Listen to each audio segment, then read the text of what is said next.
Bonjour, quoi tout le monde. Mon nom est Sylvie Nicolas. Bienvenue à cette dernière journée de Kwayatonk, Salon du livre des Premières Nations, 9e édition cette année. Si vous n'avez pas eu l'occasion de voir tout ce qui était accessible, vous pouvez encore le faire. Et bien entendu, je vous invite à ne rien manquer jusqu'à la toute fin. C'est passionnant et totalement riche de contenu de toutes les formes. Mon invité aujourd'hui, Émilie Monet. C'est une artiste multidisciplinaire et je vous présente tout de suite, je l'ai toujours pas du bon côté, ce livre qui est bien sûr la reproduction du texte de performance qu'elle a offert au théâtre d'aujourd'hui en 2018 et ça s'intitule Okinum. Veuillez accueillir Émilie Monet. Oui. Allô, Émilie. Oui, bonjour, ça va bien? Très, très bien, très bien. Très heureuse de te rencontrer, très heureuse de découvrir aussi. J'avais entendu ton nom et bien entendu le fait que cette pièce, on va se le dire, là, elle a mérité le prix Michel Tremblay. Elle était finaliste. Finaliste. Ouais, ah oui, c'est ça, excuse-moi. Finaliste au prix Michel Tremblay, mais ce n'est que partie remise, ça viendra, j'en suis sûre. Alors, je vais te faire une brève présentation. Tu es née de mère Anishinaabe et d'un père d'origine française et ton travail en performance et tes œuvres créent une démarche artistique à même tes origines. Cette démarche artistique que tu as, elle se greffe à tes origines, à ta culture autochtone. Tu es une artiste interdisciplinaire. Tu as fondé en 2011 les productions Onishka afin de tisser des liens entre artistes de différents peuples autochtones, toutes disciplines confondues. Et ça se voit quand on fait un peu de recherche sur toi. Je te disais un peu quand on était en coulisses avant de se rencontrer pour le vrai que je suis allée voir ce que je pouvais attraper de performance. J'ai vu entre autres cet extrait touchant et bouleversant de This Time Will Be Different. J'aimerais ça que tu nous en glisses un mot avant qu'on arrive à Okinum. Oui, donc ça c'est c'est un spectacle, ça ressemble plus à une installation performance que j'ai créée avec la chorégraphe Lara Kramer à Montréal. Donc c'était en 2019, on l'a présenté au festival Transamérique et après on est allé à Édimbourg avec au mois d'août 2019. Donc en fait, c'est parti de la prémisse quand la Raymond commençait à avoir des discussions, c'était au moment où le rapport de la commission Vérité et Réconciliation était sorti et Trudeau, dans son discours larmoyant, disait qu'il fallait mettre en action tous ces appels à l'action et qu'il s'engageait à cela. Donc, on discutait un peu de tout ça, puis après, ça m'a fait penser à la commission royale. Je suis en train de te perdre. Juste après la crise d'Oka, 1990. Oh, est-ce que tu me perds? Est-ce que tu m'entends? Je t'ai perdu un petit peu, tout petit peu. Est-ce que tu m'entends? Là, je t'entends bien. Oui, OK. Donc, je reprends où c'était. Puis ça nous a, en fait, on s'est intéressé à la Commission royale sur les peuples autochtones qui a été créée en 1990. Donc, il y a vraiment il y a 20 ans entre la Commission Vérité et Réconciliation et la Commission royale sur les peuples autochtones. Et en fait, on voyait que beaucoup des recommandations de cette première commission en 1990 étaient repris dans la commission Vérité et Réconciliation. Et puis, c'était au moment aussi où il y avait le rapport de l'enquête nationale sur les femmes autochtones à rue aussi qui sortait en fait la performance le jour du dépôt de cette enquête. Donc, on voyait vraiment que toutes ces commissions et ces enquêtes, en fait, c'est des belles paroles, des belles initiatives, mais que les actions tardent à arriver. Donc voilà, donc on avait mis en scène des enfants. Oui. C'était des enfants sur scène et une aînée. Et c'était tout autour, en fait, d'une artiste visuelle qui s'appelle Glenna Matouche, qui devait faire partie du spectacle, mais elle a eu un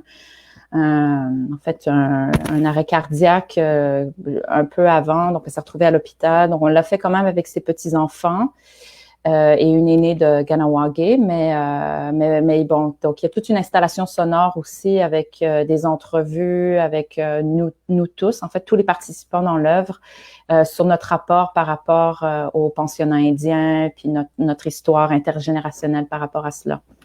Tout ça sous le regard d'une coucoume, hein, qui observait. Oui, Il y avait comme oui. une grand-mère qui était là, qui observait. Hein. Ouais. Je voulais qu'on commence par là parce que j'ai vu à quel point la lignée des femmes était essentielle dans ta démarche également. On retrouve d'ailleurs ton arrière-arrière-grand-mère Mani. Tu la convoques, hein? Tu la convoques à l'intérieur de Okinum. Elle est présente. Tu la fais parler aussi. Et j'ai eu l'impression, en fait, c'est plus qu'une impression, quand tu as fait aussi le spectacle 5 minutes pour que je te dise, qui était en levée de rideau au théâtre de Katsu, juste avant une présentation de théâtre Les Sibyllines, il y avait également un rapport à la mère qui était intégré. Donc, mère, grand-mère, filière, matrilinéaire, c'est très, très important pour toi. Ben oui, puis je trouvais que, en fait, déjà, c'est que j'ai un rapport spécial avec elle parce que ça m'arrive de rêver à elle. Donc, je me suis toujours sentie une connivence ou une relation peut-être plus forte qu'avec d'autres de mes ancêtres, disons.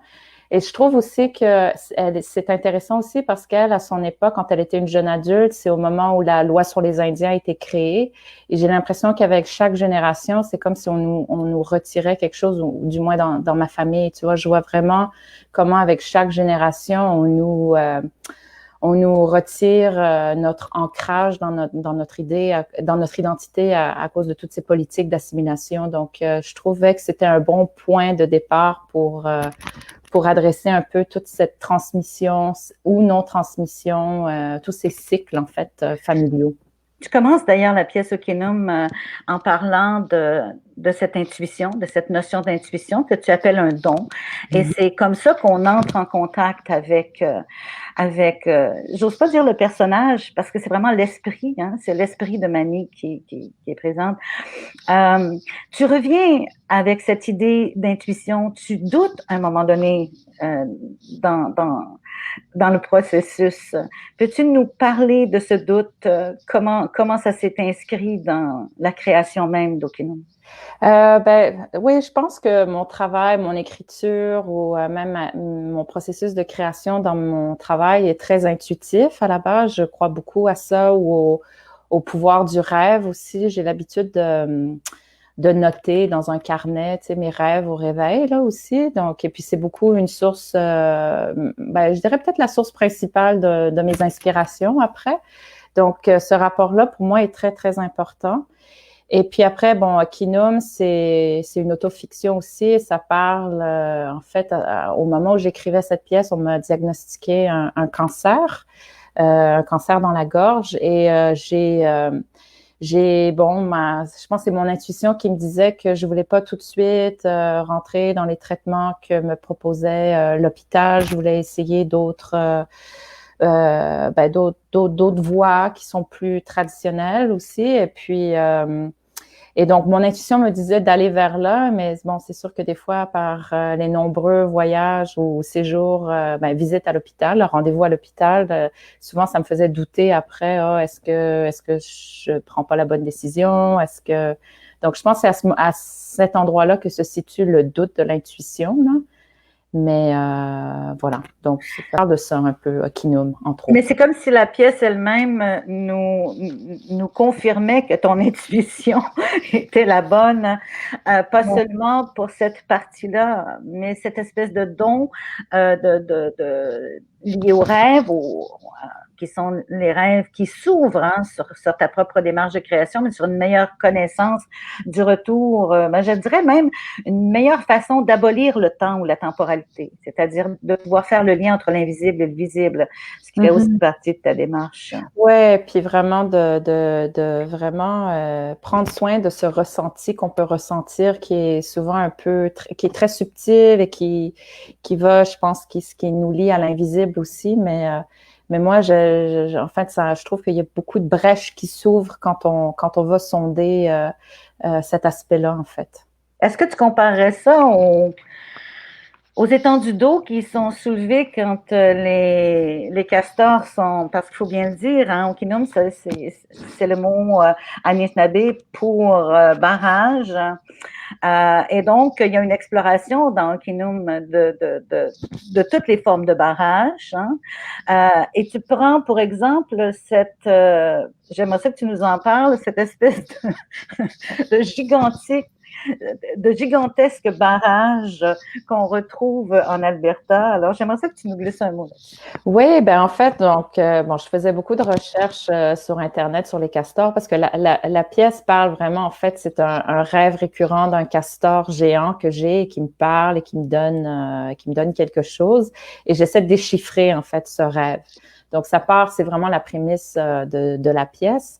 Et donc, en me mettant à chercher plein de trucs sur les castors, j'avais trouvé un article qui disait que grâce à Google Maps, enfin les satellites, ils ont pu découvrir une espèce de masse bizarre dans le nord de l'Alberta. Et quand ils sont allés voir, ils ont vu que c'était un barrage de castors géant de plus d'1 kilomètre de longueur, et puis le barrage continue à grossir. Bon, c'est un parc national, mais je pense qu'il n'est pas accessible, très accessible. Il faut y aller en avion. Donc, du coup, il n'y a pas beaucoup d'humains qui s'y rendent. Donc, je trouvais aussi qu'il y avait comme une métaphore aussi par rapport à, parce que les castors ont été presque exterminés aussi au moment de la traite des fourrures. Et là, c'est comme s'ils repeuplaient leur ancien territoire à l'abri des humains. Et puis, je trouvais qu'il y avait quelque chose de très poétique là-dedans, puis qui parlait beaucoup de la colonisation, puis de l'extermination aussi des castors à des profits économiques finalement. Alors, ceux qui ont eu la chance de voir, par exemple, ça s'appelle Wood Buffalo, hein, l'endroit où il y a cette gigantesque chose. Ceux qui ont eu la chance de voir, ça parle aux images, entre autres, ont eu un tout petit extrait. Hein, on voit en image, on entend ta voix et cette superposition d'images séquencées de barrages, de castors et on entend l'eau. On a vraiment... ce sont des images qu'on retrouve. Hein, c'est un extrait de la pièce Okinum. Oui, ben en fait, après, bon, je suis allée beaucoup enregistrer des castors, filmer des castors. Et puis ici, moi, j'habite dans l'Outaouais, puis à côté de Wakefield, à la pêche, il y a un sanctuaire de castors. Et je suis allée, et le monsieur, il m'a donné toutes ces vidéos. Donc lui, il avait mis des GoPros dans les loges de castors. Et je trouvais que ça, ouais, donc il me les a toutes données. C'est Eco Odyssey, là, comment il s'appelle, à la pêche. Et donc, c'est ces images-là qu'on a utilisées. Puis je trouvais que, tu sais, il y avait des liens aussi avec comme les radiographies de la gorge aussi qu'on voit dans le spectacle, ces images en noir et blanc qui sont un peu comme des radiographies à l'intérieur de la loge. Je trouvais qu'il y avait comme des belles superpositions qui pouvaient se faire à ce niveau-là. Alors, on a les images, mais on a aussi les voix parce que tu convoques, je le disais en ouverture, tu convoques Mani, mais tu convoques aussi, c'était la chance, celle qui pratique l'art comment ça s'appelle déjà? Mazini Bakage. Ben ça, c'est le mot en Anishinaabe Moen, oui. Mais Telesh vient de Mastoyash, donc Innu.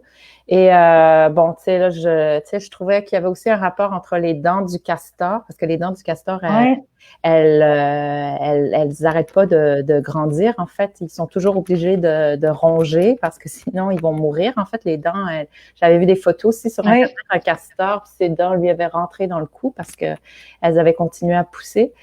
Et puis, je trouvais que il y avait cette pratique des femmes qui mordaient l'écorce de bouleau pour faire des super beaux dessins. Ça ressemble à des mandalas.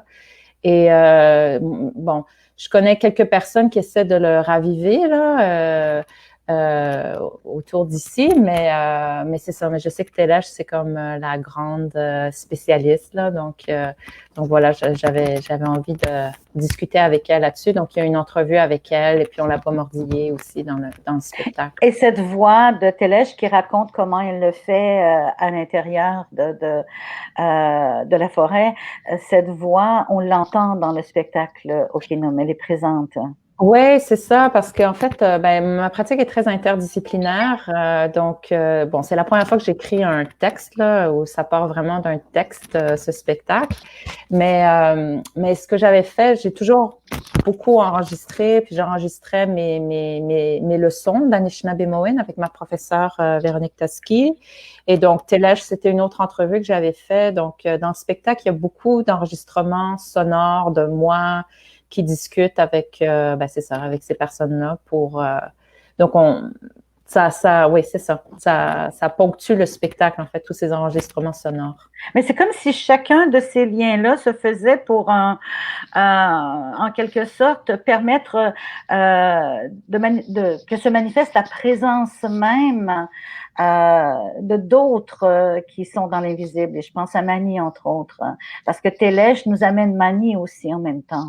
Oui, peut-être. C'est le fun quand les autres commencent à interpréter tout ça. Moi, pour moi, je me sens comme si j'étais entourée, en fait, d'un cercle de femmes qui me, tu sais, qui me tiennent, en fait, et puis qui me reconnectent à des traditions, à la langue aussi, qui sont, bon, moi, j'ai pas grandi en apprenant à faire cet art de mordillage d'écorce. C'est quelque chose que j'apprends maintenant, mais j'ai pas grandi avec ça, par exemple. Donc,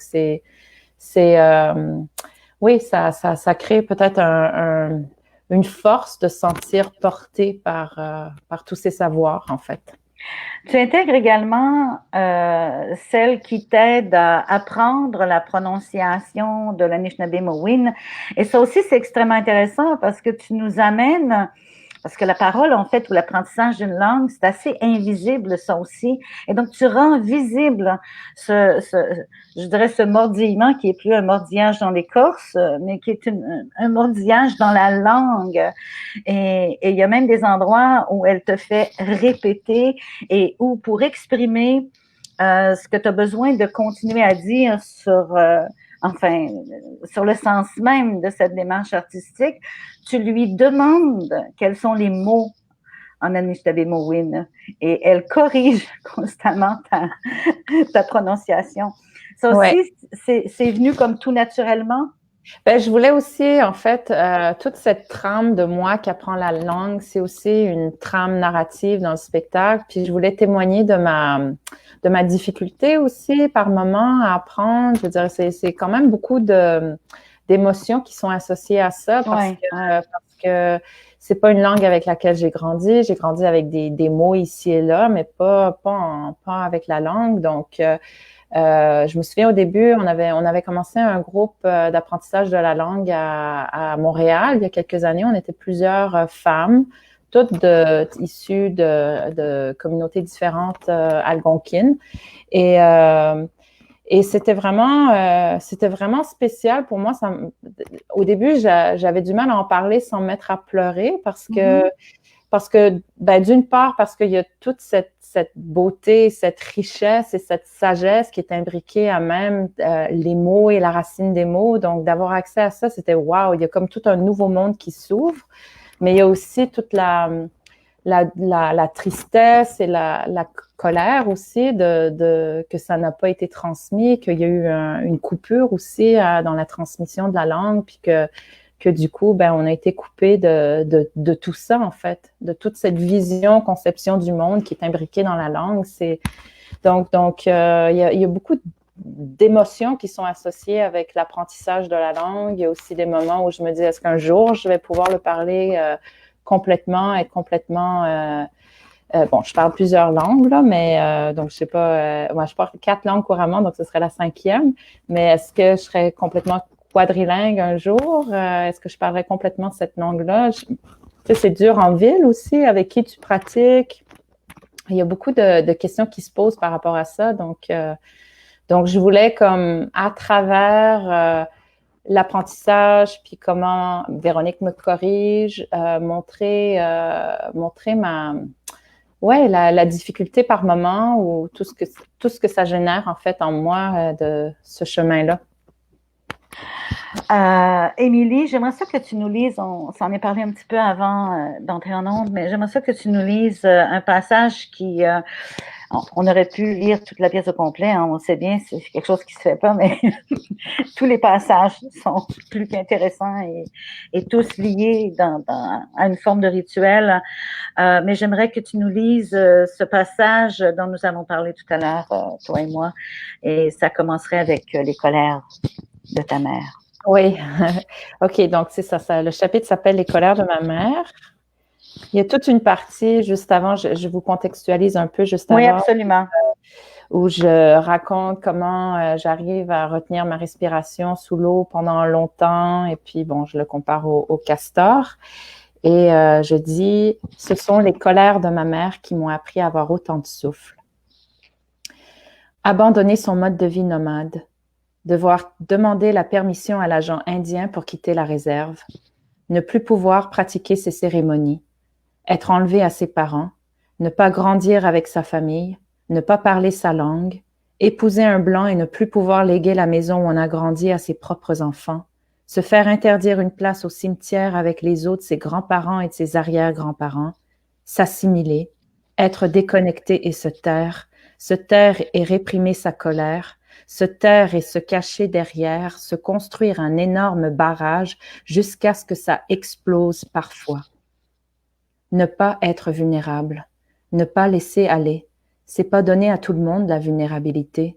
La vulnérabilité, c'est un privilège, c'est un luxe, parce que pour survivre, il faut pas que ça fonde, surtout pas que ça fonde.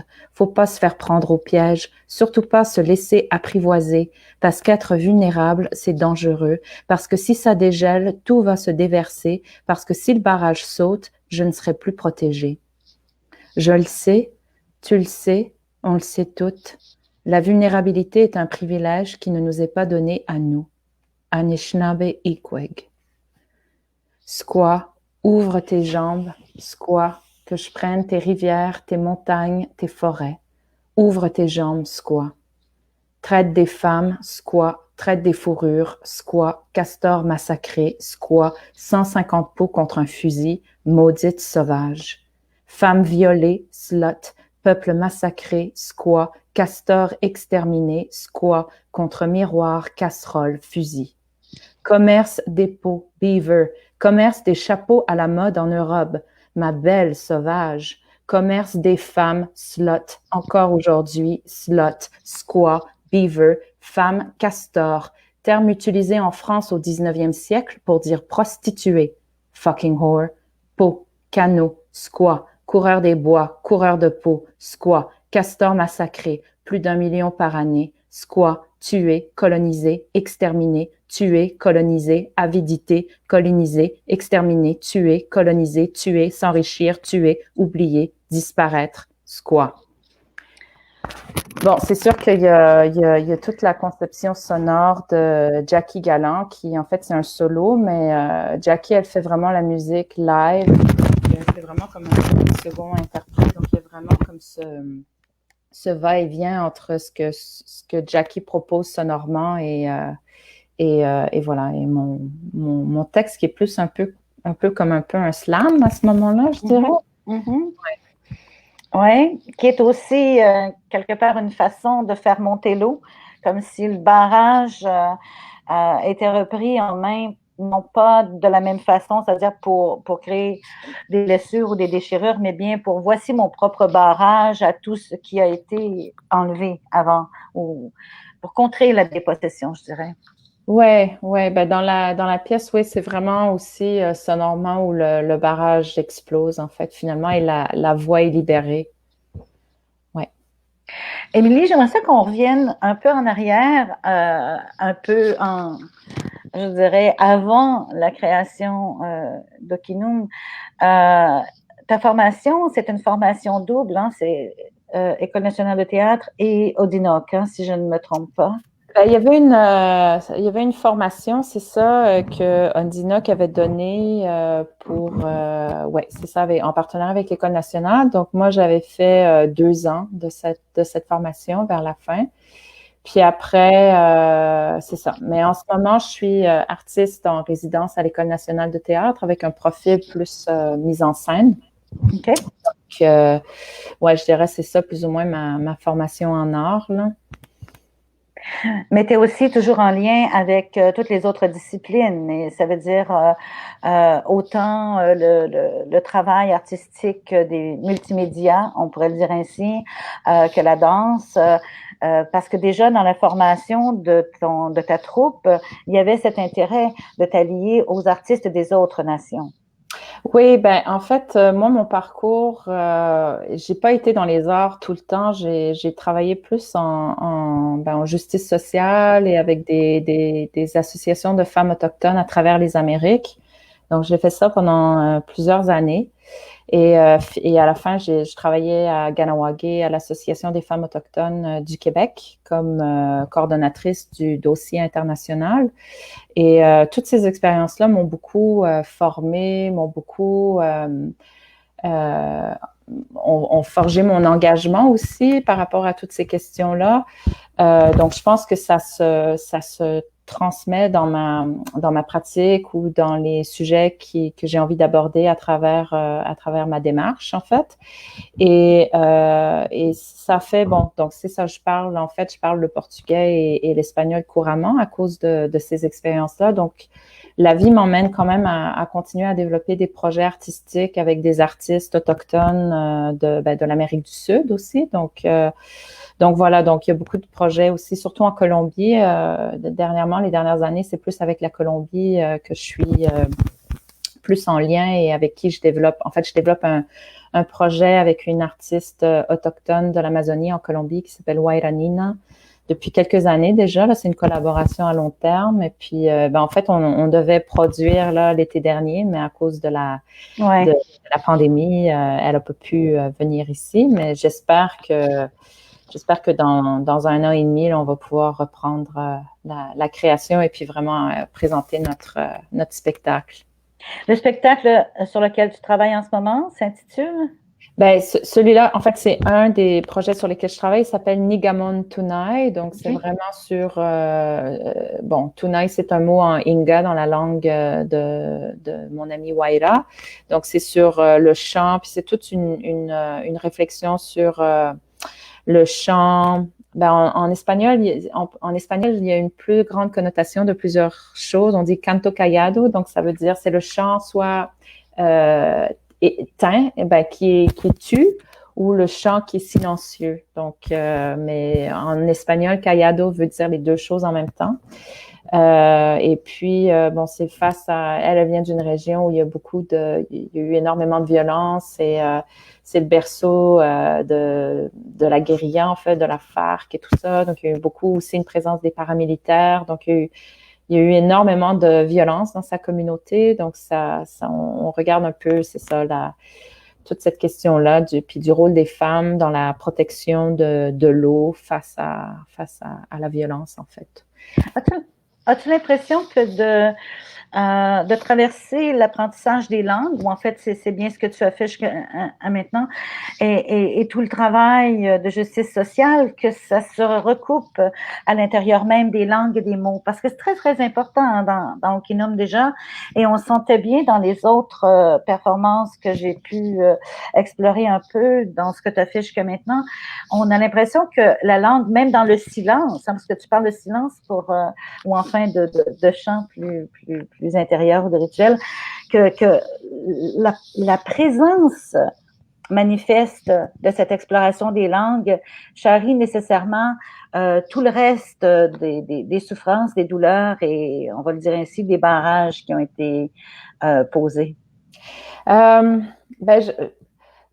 Moi, ce qui m'intéresse dans la langue, c'est parce qu'il y a différentes couleurs qui sont associées à la langue ou différentes émotions aussi. J'ai un rapport émotif différent aussi par rapport à la langue. Il y a un différent souffle aussi. Donc, moi, je m'intéresse beaucoup à ça, comment la langue se loge dans le corps ou dans la psyché et qu'est-ce qu'elle nous permet de traduire ou pas. Donc, oui, je trouve que c'est intéressant de travailler dans des environnements multilinguistiques aussi.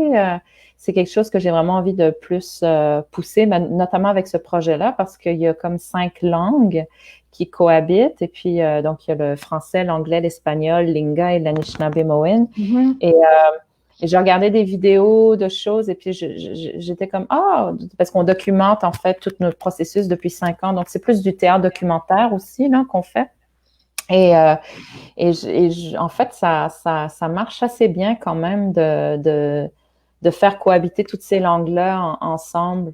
Tu vois, même dans Okinum, des fois, il y avait eu des diffuseurs français qui étaient venus à un moment donné puis ils m'avaient demandé, tu sais, mais c'est plate que tu traduis pas l'Anishinaabemowin parce qu'on y a pas.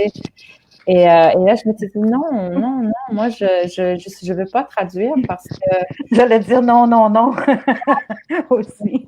Non, parce que déjà, il faut entendre les sonorités puis les ressentir, faire bercer. En fait, c'était très immersif aussi comme espace scénique qu'on avait créé. C'était un peu comme une installation sonore. Il y avait 22 haut-parleurs, puis on avait vraiment travaillé comme pour que le son vraiment soit circulaire et qu'on sente vraiment comme enveloppé par les sonorités de la langue.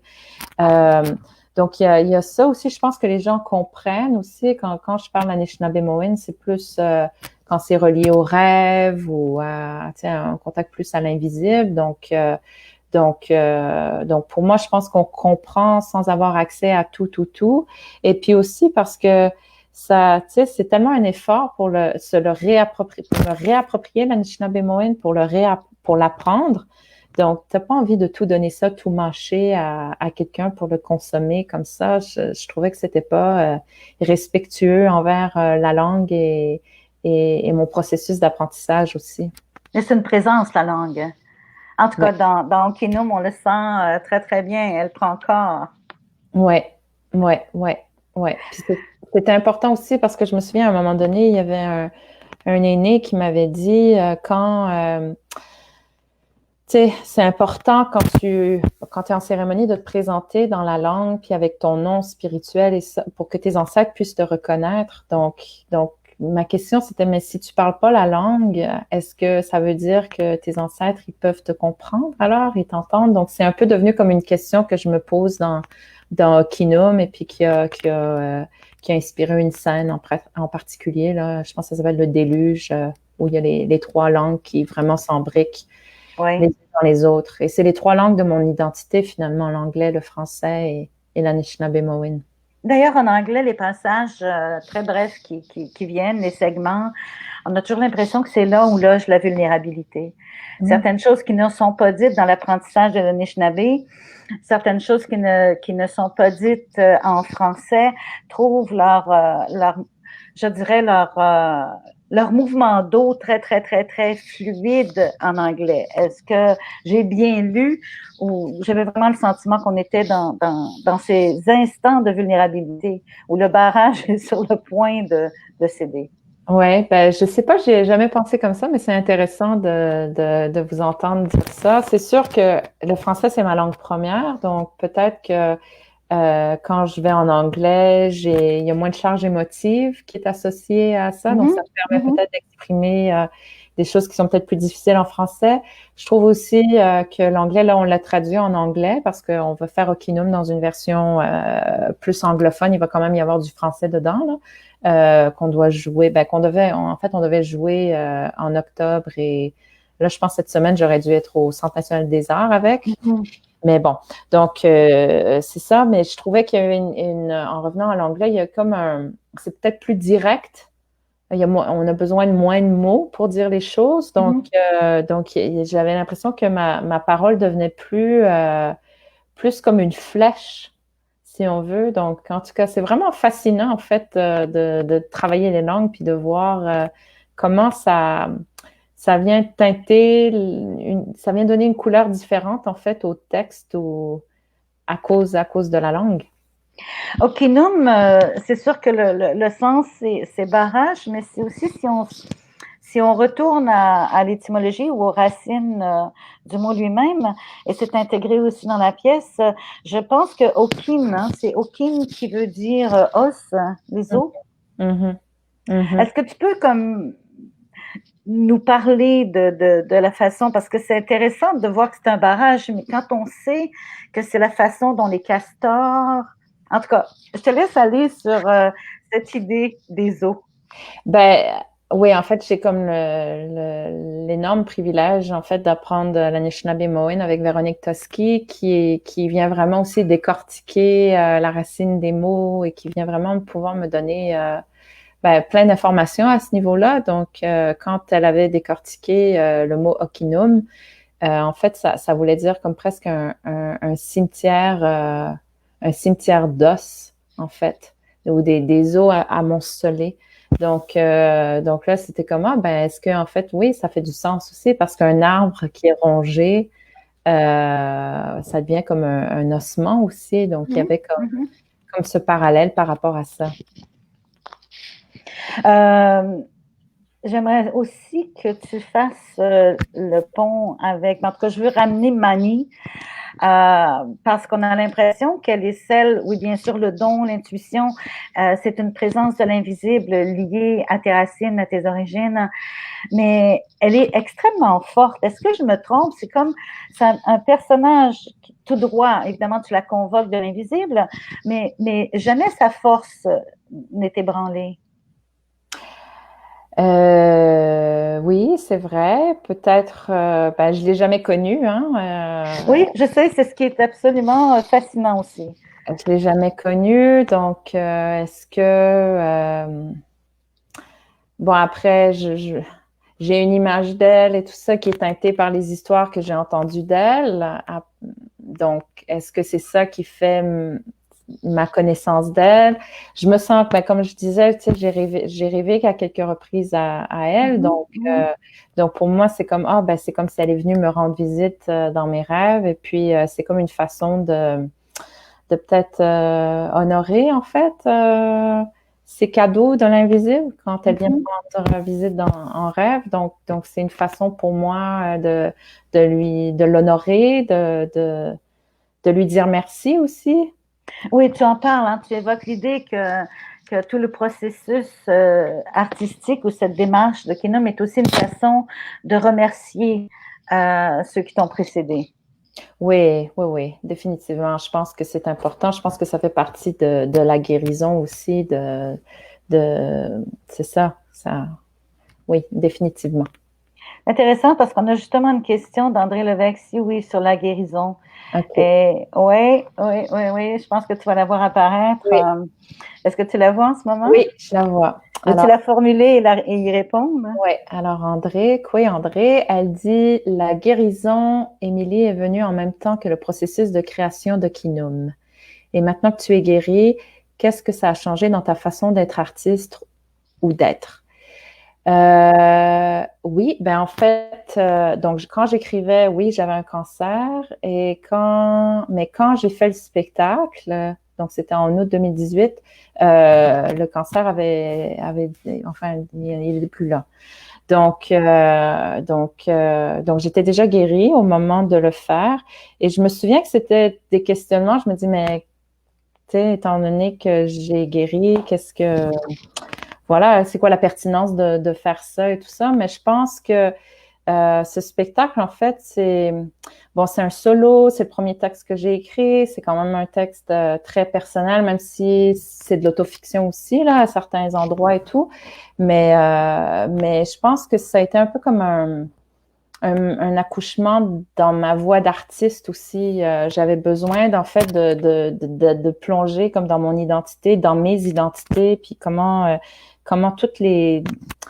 Enfin, je vais utiliser le mot réconcilier, mais tu sais, comment toutes les faire vivre à l'intérieur de moi pour faire un tout. Et j'ai l'impression qu'en fait, le cancer a été comme un cadeau à ce niveau-là parce qu'il m'a aidé peut-être à guérir aussi des questionnements identitaires que j'avais. Et ça m'a vraiment, ça m'a quand même été très positif à certains endroits aussi à ce niveau-là.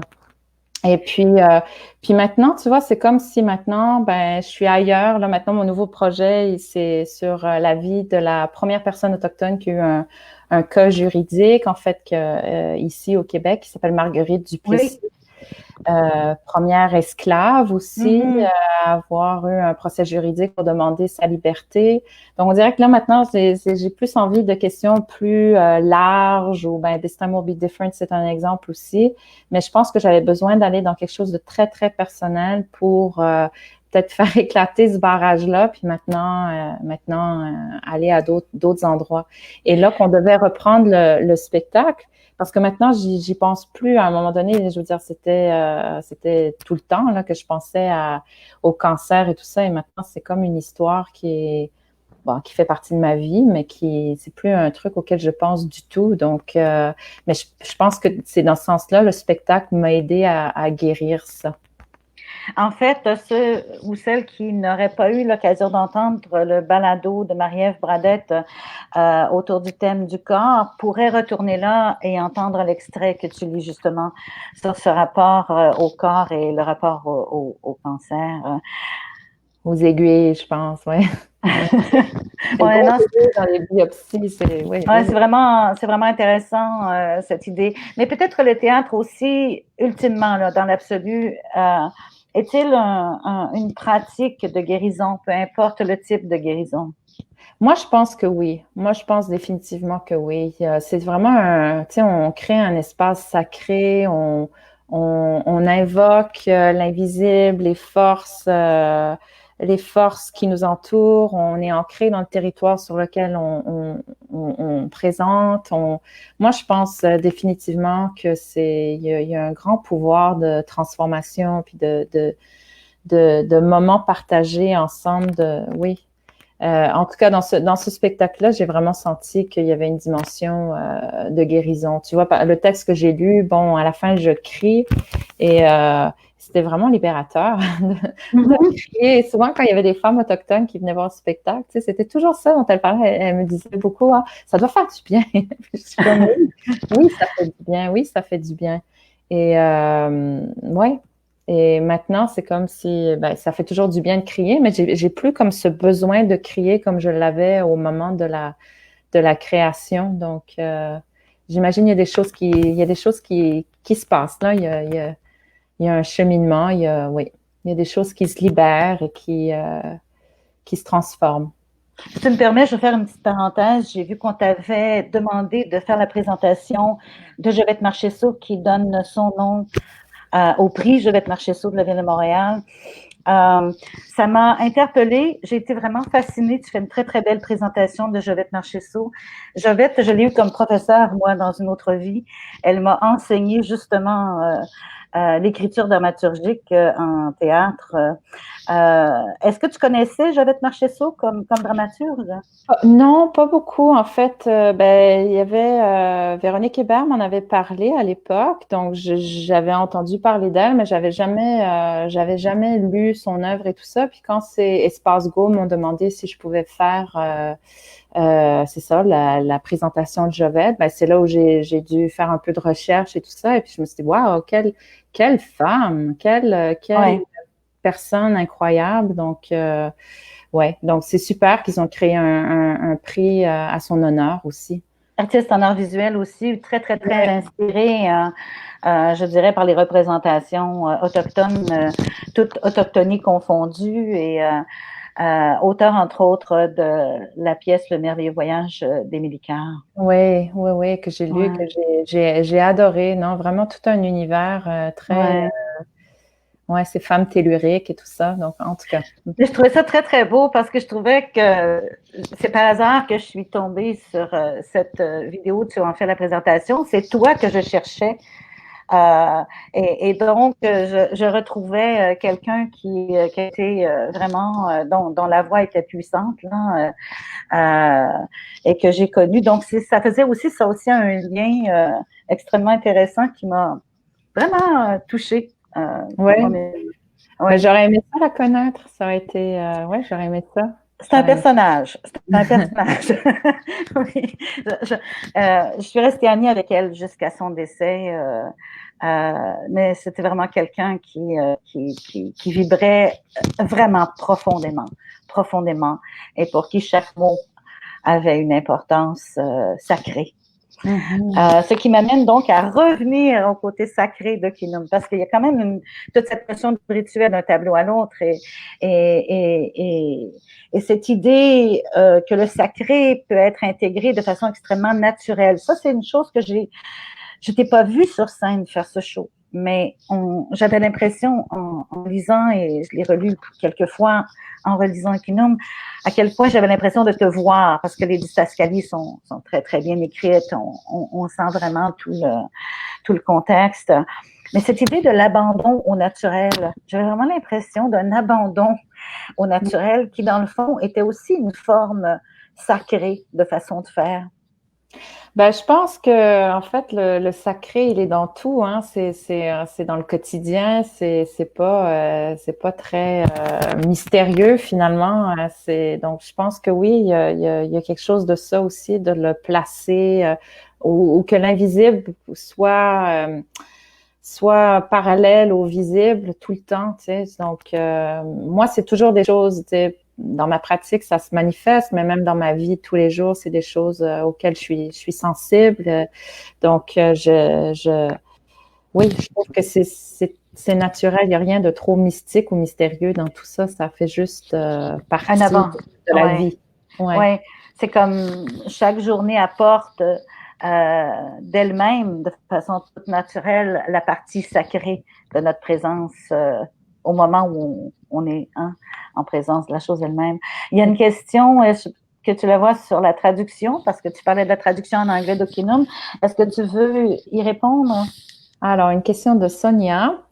Comment la traduction de l'anglais s'est faite en traduisant tout ce qui est en français dans ton texte vers l'anglais ou tout ce qui est en anglais vers le français? Oui, donc en fait, j'avais reçu un appui de Playwrights Workshop Montreal pour m'aider avec la traduction de Kinum. Et c'est pas tout ce qui est en français qui est traduit vers l'anglais et vice-versa. Donc, on a vraiment fait un travail de voir où est-ce que ça sonne mieux. Donc, je dirais que dans la version anglaise, il y a plus de français que dans la version française et de l'anglais. On a gardé plus de français dans la version en anglais. Et puis, les parties qui étaient déjà en anglais sont restées en anglais. Donc, voilà. Donc, il y a des parties... ouais, c'est ça. Mais je trouve que aussi la langue française est tellement belle aussi. Et puis, bon, c'est ma langue première. Tu sais, le spectacle, finalement, parle plus d'identité que de cancer, là. Il parle beaucoup de Castor aussi. Donc, c'est important que ces langues-là soient très présentes parce qu'elles expriment aussi toute cette multi-identité que j'ai en moi à travers les langues. Ça peut se manifester à travers les langues. Alors, revenons donc au castor lui-même, Amik. C'est le mot Anishinaabe pour dire castor? Oui. Alors, il t'apparaissait en rêve. Est-ce qu'il t'est toujours apparu comme assez grand et énorme? Oui, vraiment? Oui. Ben, ce rêve-là, parce que j'ai d'autres rêves de castor. Oui, je rêve beaucoup au castor. Mais dans ce rêve-là, c'est un castor de la taille d'un ours, en fait. Quand il est sur ses pattes, il est vraiment, même dans mon rêve, ben, la première fois que j'ai rêvé à ce rêve-là, dans mon rêve, je me souviens que j'étais comme, mais c'est quoi? C'est quoi cet animal? Est-ce que c'est un ours ou on dirait un castor? Donc c'est ça, mais en fait, c'est grâce à ce rêve-là que j'ai appris que les castors géants ont vraiment existé à un moment donné. Il y a des fossiles là, qu'on a retrouvés aussi autour des grands lacs, le lac supérieur, entre autres. Et puis, il y a plusieurs histoires traditionnelles aussi sur les castors géants. Et puis, des histoires de création aussi. Ils parlent souvent d'un castor géant et d'un barrage. Donc, c'est comme si mon rêve m'a révélé, en fait, cette existence. Et quand tu as accès à ça, c'est assez magique, en fait. C'est vraiment spécial. Et puis, bon, ben là, donc, je posais beaucoup de questions à des aînés. Donc là, j'entendais plusieurs histoires, c'est ça. J'essayais de déchiffrer mon rêve. Donc, j'ai parlé à plusieurs personnes. Et puis, ça me donnait comme des nouvelles clés pour analyser le rêve, en fait. Est-ce que tu rêves encore au castor? Non, j'ai pas rêvé au castor depuis, peut-être depuis même le spectacle, en fait. J'ai pas de souvenir d'avoir rêvé au castor depuis. Est-ce qu'il y a quelque autre animal qui s'est manifesté depuis pour annoncer les les prochaines écritures ou les prochaines démarches? Pas d'animaux, non, pas d'animaux, mais non, pas d'animaux. Mais oui, ça m'arrive de rêver à des animaux, là, assez régulièrement quand même, mais non, là, il n'y en a pas un qui me saute aux yeux comme ah, ça va être un sujet pour mon prochain spectacle. C'est quand même impressionnant de penser qu'un castor vient nous visiter, surtout de cette forme-là, là, parce que on le sent bien aussi à la lecture, par les moments où tu y fais référence. Il porte quand même une certaine sagesse, ce castor de Okinum. Ouais, ouais. Ben, d'ailleurs, dans les enseignements des grands-pères et des grands-mères Anishinaabe, là, les 7 enseignements sacrés, donc le castor est l'animal qui personnifie la valeur de la sagesse. Ouais, Donc, la médecine du castor serait cela? ouais, de la sagesse. C'est Ouais, intéressant. C'est ouais, intéressant. ouais. Ouais. À méditer, à méditer. Alors, j'ai le goût de te demander quels sont les auteurs qui t'inspirent depuis le début de ta démarche artistique, parce que je vois bien qu'il y a une quête constante, mais souvent on croise sur notre route des auteurs dont les livres nous tombent entre les mains, qu'on n'avait pas nécessairement prévus dans notre recherche. Donc, est-ce qu'il y en a quelques-uns chez toi? Oui, ben, oui. Moi, je lis beaucoup, puis beaucoup de livres écrits par des auteurs et des autrices autochtones. Leanne Simpson, c'est sûr que c'est vraiment quelqu'un qui m'a beaucoup, ouais, je relis ses livres, Dancing on the Turtle's Back. Je pense qu'il a été traduit en français. Ça, c'est un livre qui m'a beaucoup, qui a été très important aussi, probablement parce que, bon, elle est Anishinaabe aussi, donc elle fait référence à beaucoup de concepts Anishinaabe. Donc, puis tout au niveau de la résurgence et tout ça, ça me parlait vraiment beaucoup. Donc, Leanne Simpson. Là, en ce moment, je pense beaucoup bon, à la botanique et tout ça. Donc, j'aime beaucoup l'autrice, elle est Potawatomi, elle s'appelle Robin Kimmerer. Et elle a un livre qui s'appelle Braiding Sweetgrass, qui est devenu comme mon nouveau livre Chevet. Mm-hmm. Mais sinon, tu sais, de la poésie, j'aime beaucoup. Donc, Marie-André Gill, que j'adore chauffer le dehors. Là. C'est un petit bijou, ce recueil de poésie-là. Mais Joséphine, Natacha, Pierre Ross aussi, j'aime beaucoup ce qu'il écrit aussi. Donc, il y a beaucoup de... Oui, je lis beaucoup. Là, il y avait Katharina Vermette aussi, que j'aime beaucoup. Là, j'ai vu qu'elle était dans le salon aussi. Oui. J'ai hâte d'écouter. Ouais, voilà, je veux dire, c'est ça qui me vient en tête là tout de suite. Ça jalonne nécessairement. Est-ce que tu continues, quand tu écris, est-ce que tu continues de lire ou si tu mets de côté les lectures pour pouvoir entrer dans l'écriture? Non, je lis toujours, puis je lis beaucoup de choses différentes aussi. Donc, bon, il y a des choses qui sont plus des essais ou des livres plus théoriques. Ah, un autre livre que j'ai adoré, qui est très important pour toute personne qui réfléchit au son aussi, ça s'appelle Hungry Listening. Hungry Listener de Dylan Robinson. Donc, c'est sur... ouais, ça, c'est vraiment génial comme livre. J'y retourne beaucoup à ça. Bon, donc, puis des fois, ben, c'est le fun de rentrer dans un roman puis le dévorer rapidement ou un recueil de poésie, ça se lit en un coup aussi. Donc ouais, c'est ça. J'aimerais ça avant de terminer, tu nous lises un autre petit extrait. On n'en avait pas convenu, mais je trouve que c'est trop important d'entendre ta voix mordre les mots. Je pense entre autres à la dernière partie, Healing Song, Inside the Lodge. Okay. Que dirais-tu de commencer avec Je suis assise à même la terre? Ouais, ok.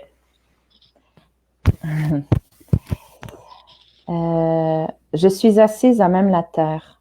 Le reflet des flammes transforme la bâche en un canevas orangé. Nos silhouettes se découpent parfaitement dans la nuit noire étoilée. Le temps n'existe plus. Plus rien en fait. Seul le battement hypnotique du tambour, les chants, les images dans le feu. Cette nuit, c'est ma cérémonie pour dire merci. Les petites taches noires qui prenaient de l'expansion avec chacune de mes échographies, elles ont fini par disparaître. Le monde des cérémonies est comme celui des rêves. L'espace-temps devient cosmique et le voile entre le visible et l'invisible se dissipe. Les cérémonies sont des expériences si intimes qu'il vaut mieux qu'elles restent secrètes. Ce sont des pierres précieuses à garder pour soi et qui permettent de retrouver son pouvoir. La mémoire du castor est dans mes os. Make good sense of it. Des ossements d'arbres qui forment un barrage. Making sense of it. Tout va bien aller. Making sense of it all. Tu nous prives de la dernière partie en Anishinaabe-Mowin. Est-ce qu'on peut l'entendre? C'est plus un chant, en fait. Donc, c'est un chant? Oui, donc là, Est-ce que tu le chantais? Oui, je le chantais. Oh! Oui, j'ose pas te demander ça à 11 heures en matinée. Mais c'est très, très, très... Oui, c'est vrai, je le vois avec l'escalier, je sais pas pourquoi. Avec des mots, elle le chante maintenant avec des mots. Émilie, j'aimerais ça que tu nous dises à quel moment tu as vraiment senti,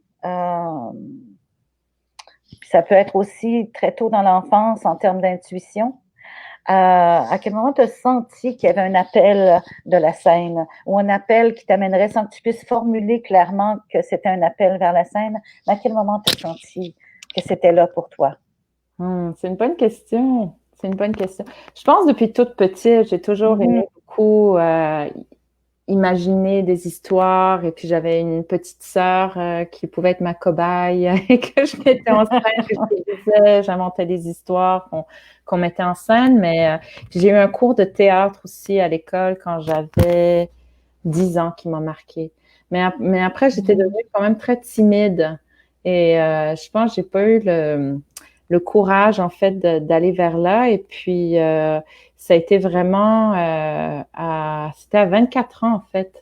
C'était après, mon amoureux de l'époque venait de mourir. Et j'ai eu comme ce moment de vraiment grande clarté où j'ai comme réalisé que un jour, j'aurai 40 ans, puis maintenant, j'ai 40 ans, justement, puis je fais ça, je gagne ma vie avec ça, mais j'ai eu comme réalisé que, tu vois, que la vie était très courte et fragile et qu'un jour, j'aurai 40 ans et que c'était ça vraiment mon vrai souhait, mon désir vraiment secret et que je voulais pas avoir de regrets. Donc, après, ça m'a pris un peu de temps avant de prendre le courage et d'aller vers ça, mais ça a été, je dirais que ça a été le moment déclencheur où j'ai comme réalisé que je voulais pas passer à côté de mon rêve, en fait, secret, même si c'était encore très, très caché à ce moment-là.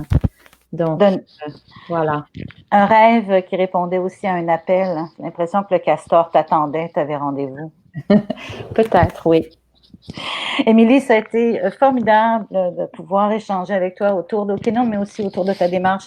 Je vais juste remontrer une fois de plus aux auditeurs ce magnifique livre et ce texte absolument touchant et bouleversant. Émilie Monet, Okinum.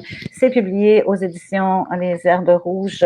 On attend certainement les autres textes à lire et pourquoi pas un recueil de poésie dans les prochaines années, quoi. On ne sait jamais. Merci beaucoup, Émilie. Ça a été formidable.